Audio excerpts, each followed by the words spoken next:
अनिल के साथ हमारे साथ इस वक्त बहुत बड़े खास मेहमान हैं।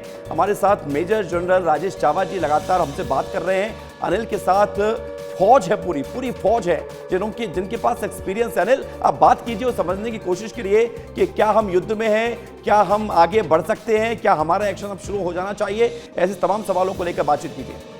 बिल्कुल बिल्कुल विवेक, देखिए मैं सबसे पहले ये पूरी सेना मैं बता देता हूं, क्योंकि मेरे साथ एक नहीं दो नहीं बल्कि तमाम ऐसे सूबेदार मौजूद हैं, रिटायर्ड कर्नल मेरे साथ मौजूद हैं। इसके साथ साथ सेना के तमाम जो रिटायर्ड अधिकारी हैं वो मेरे साथ मौजूद हैं।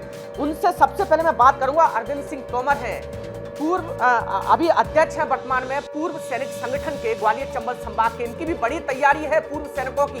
सैनिकों की तो तैयारी है, लेकिन पूर्व सैनिकों की बड़ी तैयारी है। क्या तैयारी है अभी जिस तरीके से युद्ध लगातार जो आगे बढ़ रहा है? निश्चित तौर पर आज ग्वालियर चंबल संभाग के समस्त 25,000 पूर्व सैनिक इसके लिए बिल्कुल हर प्रकार से तैयार रहे हैं। हमें सिर्फ आदेश मिलता है और हमने सभी जिला सैनिक कल्याण बोर्ड के जो सीईओ हैं उनको हमने फ़ोन के माध्यम से और उनको लेटर के माध्यम से ही बताया, यदि हमारी कहीं भी किसी भी जगह पर उनको ज़रूरत है तो हम तत्पर हैं। ये ग्वालियर चंबल संभाग वीरों की भूमि है, शहीदों की भूमि है और सबने ये देखा है और हमने हर बार पाकिस्तान को धूल चटाई है। आप सबको मालूम है, भारत देश पूरा जानता है और समय आया और यदि हमको सूचना मिली हम बिल्कुल तत्पर हैं। हमारे पूरे भिंड, मुरैना, ग्वालियर 6 जिलों में हमारी मीटिंग हुई है और सभी को हम मुंह तोड़ जवाब देने के लिए तैयार बैठे हैं। कैप्टन साहब, जिस तरीके से लगातार जैसे आगे बढ़ रहा है युद्ध, अभी भारत पूरी तरह से मर्यादा में है। क्या लगता है कि अब ये सारी चीजें अब ऊपर होनी चाहिए? एक तरह से युद्ध कितना आगे बढ़ सकता है? मैं आपके चैनल के माध्यम से कहना चाहता हूं, मैं प्रदीप सिंह तोमर चंबल अंचल से बोल रहा हूं। मेरा एक ही संदेश है पाकिस्तान को, जो वो अभी ओछी हरकतें कर रहा है, जिस तरीके से हिंदुस्तान को अपने ड्रोन के द्वारा और सिविलियन के घरों पे या जो भी वार कर रहा है ड्रोन से, वो सफल नहीं हुआ है अभी तक। लेकिन भारतीय सेना के आगे कभी टिक नहीं सकता, वो 24 घंटे भी नहीं ले सकता। उसकी औकात क्या है? जो लोग गधों पे बैठने वाले हैं वो भारत से टकराएंगे। आज पूर्व सैनिक इतने चंबल संभाग के अंदर इतने पूर्व सैनिक हैं, अगर यही चले जाएंगे पाकिस्तान, बिल्कुल ये जज्बा है। अनिल, आप बात करते रहिए, ये जज्बा है और ये जज्बा दिख रहा है साफ कि आज अगर भारत को लग रहा है कि जरूरत है तो तुरंत उस पर कार्रवाई हो रही है। गोपेंद्र सिंह ठाकुर हमारे साथ जुड़ गए हैं, रिटायर्ड एयरफोर्स सार्जेंट है। गोपेंद्र सिंह ठाकुर जी, बहुत स्वागत आप सभी का। देखिए, हम बात कर रहे हैं, समझने की कोशिश कर रहे हैं जो प्रेजेंट सिचुएशन है, क्योंकि एयरफोर्स की एक बहुत बड़ी भूमिका इन दिनों नजर आ रही है। जो भी ऑपरेशन चल रहे हैं उसमें एयरफोर्स की सबसे बड़ी भूमिका है। कैसे आप इसको महसूस कर रहे हैं और जो पाकिस्तान की तरफ से एक्शन हो रहा है, हमारा रिएक्शन किस लेवल का है, इसके बारे में बताइए सर। जी, रिएक्शन की जहाँ तक बात है, हम लोग तो बहुत ही संयमित तरीके से रिएक्ट कर रहे हैं। पाकिस्तान को लगता है कि हम ज़्यादा कर रहे हैं, बट वास्तव में अभी हमने अपनी मर्यादा नहीं छोड़ी है जी। हमारी जो भी कार्रवाई हो रही है वो पूरी तरह सटीकता पर आधारित है। और देखिए, सबसे खास बात कि अभी हमको सीमा पार नहीं करना पड़ा है। अभी तो हम यहीं से मिसाइलों से और ड्रोन से उनका हिसाब किताब बराबर करते आ रहे हैं जी। आप उस दिन की कल्पना कीजिए जिस दिन हम अंदर घुस गए तो वहां क्या होगा। क्या वो दिन आएगा जी गोपेंद्र सिंह जी? क्या वो दिन आएगा? मैं तो यही कहना चाहूंगा कि ये कार्रवाई जारी रहनी चाहिए। जी, क्या वो दिन आने वाला है जब हम अंदर घुसने वाले हैं पाकिस्तान में? मुझे नहीं लगता इसकी जरूरत पड़ेगी और जरूरत पड़ेगी तो हम घुसेंगे। हम पूरी तरह सक्षम हैं और हमने तो चौतरफा काम किया है। आप ध्यान दें तो सबसे पहले पानी जी, और उसके बाद में फिर ये जो तीनों सेनाओं का जो कार्य चल रहा है संयुक्त रूप से, तो इसमें पाकिस्तान ऐसे ही अभी तबाह हो चुका है। और यदि हम अंदर घुसे तो फिर तो एक समय आएगा कि हमको पाकिस्तान और उसकी राजधानी नहीं पढ़ना पड़ेगा, हम वापस विभाजन के पहले के भारत में आ जाएंगे। बहुत बड़ी बात, ये मेरा विश्वास है। बहुत बड़ी बात है, बहुत बड़ा विश्वास है और ये विश्वास हर भारतीय को है जी।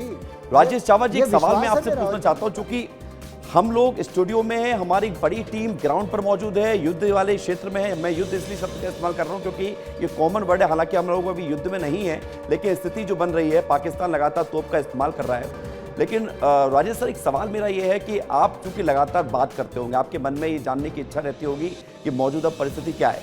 अगर आप मीडिया में ये बता सकें संयमित होकर कि ऐसा कुछ नहीं है कि आपको मतलब ऐसा कुछ बता देना है जो नेशनल सिक्योरिटी से ज़्यादा खतरा हो, लेकिन जो आप बता सकते हैं, जो आप सक्षम हैं, क्या चल क्या रहा है, अंदर खाने की खबरें क्या हैं?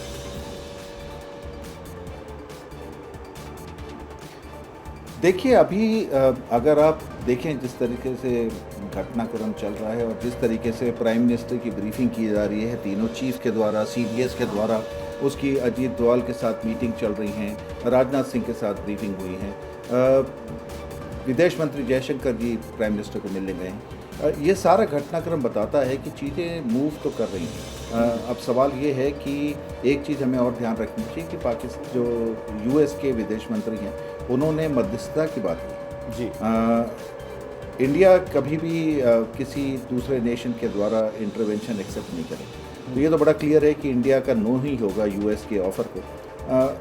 दूसरी इंपॉर्टेंट चीज़ ये, पाकिस्तान जो यूएस के विदेश मंत्री हैं उन्होंने परसों बात की थी शहबाज शरीफ से। इंडिया में उन्होंने विदेश मंत्री से बात की, पाकिस्तान में उन्होंने पाकिस्तान के प्राइम मिनिस्टर से बात की, और कल उन्होंने आसिफ मुनीर से बात की जो पाकिस्तान के चीफ ऑफ आर्मी स्टाफ। दो अलग अलग लोगों से और वही विदेश मंत्री बात करें, उसका सिग्निफिकेंस ये है, ये बड़ा क्लियरली दिखाता है कि पॉलिटिकल लीडरशिप और आर्मी के बीच में समन्वय नहीं है, दोनों एक पेज पे नहीं है, जो पाकिस्तान बहुत अहम चीज़ मानी जा सकती है। क्योंकि अगर आर्मी और पॉलिटिकल लीडरशिप ही अलग अलग सोच रही है तो, और साथ में अगर आप इस जो इमरान खान की पार्टी पीटीआई करूँ, तो इंटरनल डिसेंशन पाकिस्तान में जो हैं वो सामने आ जाते हैं जी। अब सवाल ये है कि इंडिया अंदर जाएगा या नहीं जाएगा, और अगर जाएगा तो कब जाएगा। एयर बेसिस के ऊपर अटैक एक चीज़ ये ज़रूर दर्शाता है कि हम उसके एयर कैपेबिलिटी को हम कम करने की कोशिश कर रहे हैं, क्योंकि जब हमारा ग्राउंड ऑफेंसिव जाएगा तो उसमें हमारे टैंक्स और बीएमपीएस के खिलाफ उनकी एयर निष्क्रिय कर दी जाए। ये एक बैटल इंडिकेटर ज़रूर होता है कि हम इंटेंसिटी कितनी हमारी अटैक की हो रही है, क्योंकि अगर हमें एक्चुअल डैमेज करना है एयर बेसिस को, हमारे एयरफोर्स को एक्ट करना पड़ेगा। अभी तो हम सिर्फ मिसाइल और ड्रोन से ये डैमेज कर रहे हैं, फिजिकल अभी हमारा एयरफोर्स ने आईबी क्रॉस नहीं की।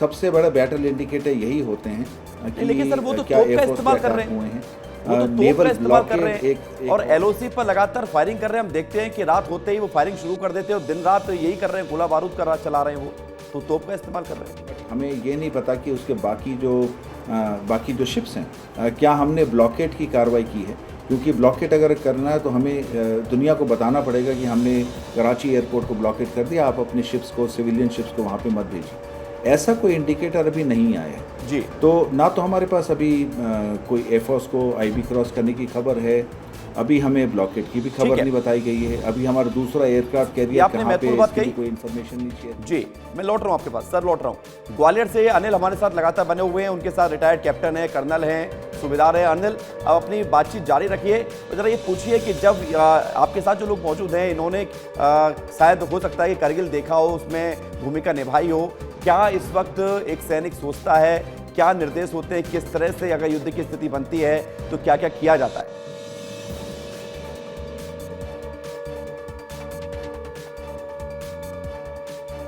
अनिल, सवाल मेरा आपसे,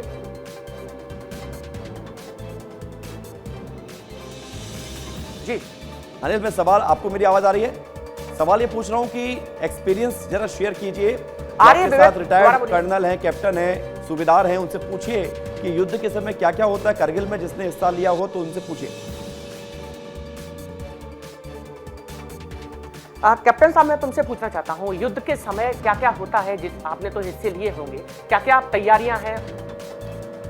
हमारी सेना की सभी तैयारी हैं युद्ध की जो होती हैं, उनका मनोबल बहुत अप है, और कभी भी युद्ध के लिए जब जाते हैं तो जो भी उनको ज़रूरतें पड़ती हैं, वो पीछे जो भी अपनी उनको अम्निशन या राशन पानी है, जो भी है, सभी पूरी उनकी ज़रूरतें पूरी हैं, और उनको कोई तकलीफ़ नहीं है। चाहे वो युद्ध 10 दिन हो या 15 दिन हो या महीना भर हो, साल भर हो, कोई दिक्कत नहीं है सेना को।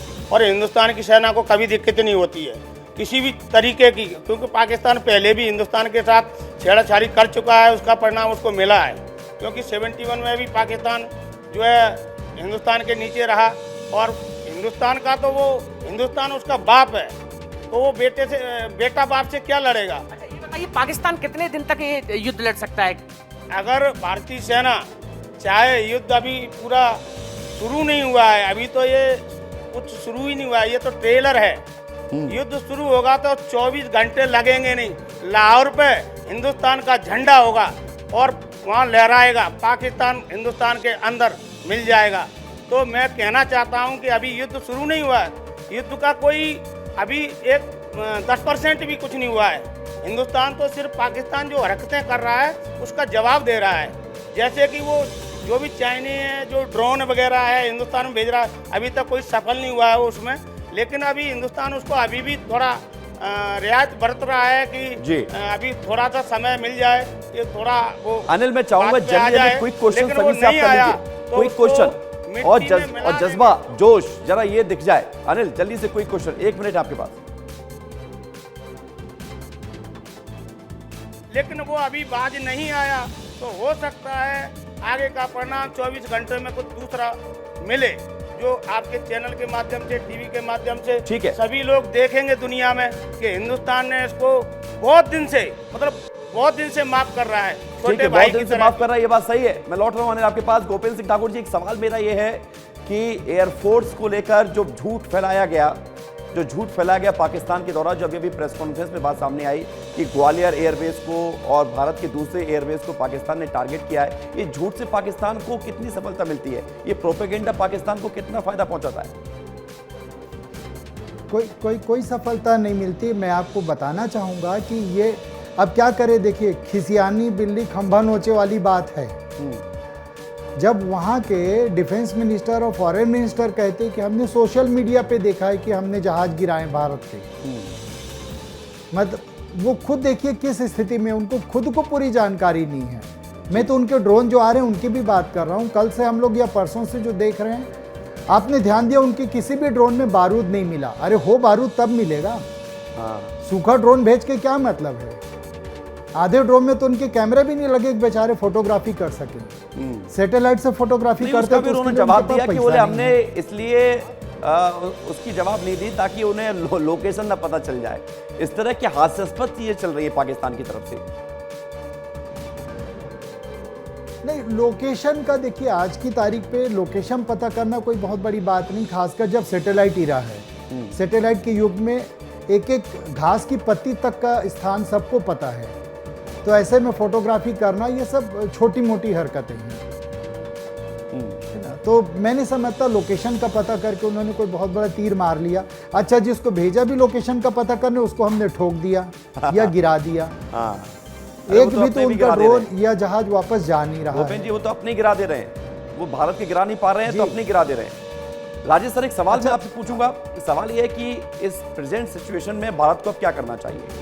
क्या वेट एंड वॉच करना चाहिए, पाकिस्तान एक्शन ले तो उस पर रिएक्ट करें, या कुछ अब भारत को कड़े कदम उठाने होंगे? देखिए, मैं हमेशा कंसिडर करता हूँ waiting itself is a strategy. अगर आपने अटल बिहारी वाजपेयी को देखा होगा तो बड़े सोच सोच के बोलते थे जी। वो सोच सोच के इसलिए बोलते थे ताकि जो बोले वो बहुत मेजर्ड बोले। वेटिंग करना स्ट्रैटेजी की एक बहुत बड़ी बात है, क्योंकि वेटिंग करने से दुश्मन के ऊपर मनोवैज्ञानिक दबाव जो पड़ता है, क्योंकि वो अभी तक नहीं जानता कि हम क्या करने वाले हैं। और अगर आप खुद ही हैं और अगर आप खुद अनसर्टेन हैं, आपके मन में अनसर्टेनिटी होती है, तो आपका मोराल, आपकी कैपेबिलिटी वैसे ही डाउन हो जाती है। आफ्टर ऑल किसी भी जो पिछले 22 तारीख को आफ्टर पहलगाम हुआ, आज 10 तारीख हो गई जी, 19 दिन हो चुके हैं उस बात को। 19 दिन से उनकी फौज, उनकी एयरफोर्स, उनकी नेवी कांस्टेंट 24 आवर्स अलर्ट रही हो। धीरे धीरे अलर्टनेस आप जितनी भी कर लो, पर फिजिकली आप कमज़ोर होते जाते हो जैसे जैसे समय बीतता जाता है जी। प्राइम मिनिस्टर ने बड़ा क्लियर कर दिया कि फौज को कि समय आपका और जगह आपकी, तो हमें कोई जल्दी नहीं, हमारे पास कैपेबिलिटी है, हम दुश्मन को तसल्ली से कमज़ोर करेंगे, उनके कैपेबिलिटीज़ को कम करते जाएंगे और उसके बाद जब हमें अटैक करना होगा, जिस बिल्कुल, समय ये हमें जगह attack और करना समय होगा, हम तय करेंगे, अपने हिसाब से तय करेंगे। एक सवाल और मैं सर आपसे पूछना चाहता हूं कि मौजूदा परिस्थिति में हम देख रहे हैं अलग अलग राज्यों में मीटिंगें चल रही हैं, तैयारियां चल रही हैं, थोड़ा लोग ये सब चीज़ों को देखते तो पैनिक हो जाते हैं। जैसे कि मध्य प्रदेश में भी कहा गया है कि सारी व्यवस्थाएं हों, सरकारों को निर्देशित किया गया है। क्या इससे पैनिक होने की जरूरत है? ये सब क्यों हो रहा है? बिल्कुल नहीं। और मेरे हिसाब से पैनिक, भारतीय जनता जो है वो बहुत समझदार, उन्हें अपने सरकार के ऊपर और सेना के ऊपर पूरा भरोसा है। पैनिक वहाँ भी नहीं हुआ जहाँ पे राजौरी पुंछ में जहाँ पे इवैक्यूएशन की गई है सिविलियंस की जी। आपने कोई पैनिक की खबर नहीं सुनी। कोई ऐसा नहीं हुआ कि लोग सब कुछ छोड़ के भाग रहे हैं पीछे। वो मैं उन इलाकों की बात कर रहा हूँ जो हर दिन फायरिंग होती है जी। तो डेप्थ एरिया में, मैं इंदौर में हूँ, मुझे तो सब कुछ नॉर्मल लगता है। मेरे ख्याल से किसी नॉर्मल जो जनता रोड पे है उनसे अगर पूछो तो उनको पूरा विश्वास है कि हमें कोई खतरा नहीं। तो पैनिक, हाँ, तैयारी जरूर होनी चाहिए, क्योंकि तैयारी, आप देखिए गुजरात एक इकलौता स्टेट है जिसके लैंड बॉर्डर्स भी हैं और सी बॉर्डर्स दोनों हैं। अब गुजरात ने, अगर आज सुबह की न्यूज़ सुनी हो, तो गुजरात ने अपने मेडिकल फैसिलिटीज़ और प्रशासनिक चीज़ों को हाई अलर्ट पे कर दिया। बहुत अच्छी बात, और होना भी चाहिए, क्योंकि जब भी अगर लड़ाई होती है तो सिविलियन जी आर्किटेक्चर होता है उसका मिलिट्री के साथ क्लोज कोऑर्डिनेशन बहुत जरूरी होता है। बिल्कुल। और ये जो समय होता है ना, ये जो सेना है ये सब चीजें कोऑर्डिनेट करती है। बिल्कुल, कोऑर्डिनेशन उसका चल सिर्फ रहा काम है ये और वो नहीं है दिख भी कि रहा है वो सर, वो दिख रहा है। वो फायरिंग, बेस्ट कोऑर्डिनेशन ही इस परिस्थिति में किसी भी देश को मजबूत बनाती है और वो दिख भी रहा है।